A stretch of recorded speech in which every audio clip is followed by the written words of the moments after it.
ಅದು ಸುಮ್ಮನೆ ಬರೋದಿಲ್ಲ.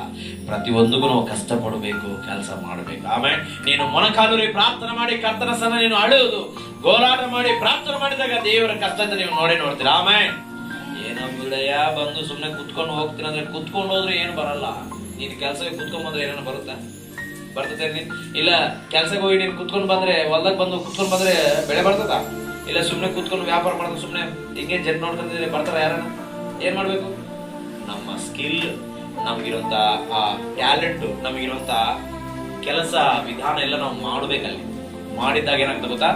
ಹೆಚ್ಚಾದ ಆಶೀರ್ವಾದ ನಾವು ನೋಡಕ್ಕಾಗುತ್ತೆ. ಆಮೇಲೆ ಹೌದಲ್ವಾ?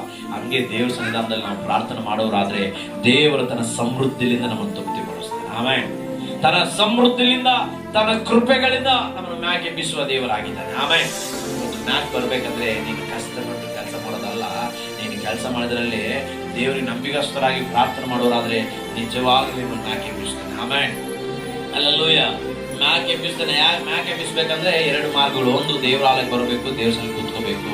2ನೇದು, ಆತನ ಸನ್ನಿಧಾನದಲ್ಲಿ ಬಿದ್ದು ಹೋಗ್ತಾರೆ. ಆಮೇಲೆ ಅವಾಗ ದೇವರ ಕೃಪೆ ನಮ್ಮನ್ನು ಹೆಚ್ಚೆಚ್ಚು ಮೇಲೆ ನಿಂದಿರಿಸ್ಬೇಕು. ಕೃಪೆ ಬೇಕಿರೋದು. ಕೃಪೆ ಇಲ್ಲ ಅಂತಂದ್ರೆ ನಮ್ಮನ್ನು ಏನು ಮಾಡಕ್ಕೂ ಕೃಪೆ ಇದ್ರೆ ನಮ್ಮನ್ನು ಮ್ಯಾಕೆ ಎಬ್ಬಿಸುವಂಥದ್ದಾಗಿರ್ತದೆ, ನಮ್ಮನ್ನು ನಿಂದಿರಿಸುವಂಥದ್ದಾಗಿರ್ತದೆ, ನಮ್ಮನ್ನು ಬಲಪಡಿಸುವಂಥದ್ದಾಗಿರ್ತದೆ. ಇವತ್ತು ದೇವರ ಮಾತುಗಳು ಕೇಳುವಂತ ನೀವೆಲ್ಲರೂ ಕೂಡ ನಾನು ಹೇಳುವಂತ ಮಾತು ಒಂದೇ, ದೇವರ ಮಂದಿರದಲ್ಲಿ ಏನಿದೆ ಅಂತಂದ್ರೆ ಸಮೃದ್ಧಿ ಇದೆ. ಆಮೇಲೆ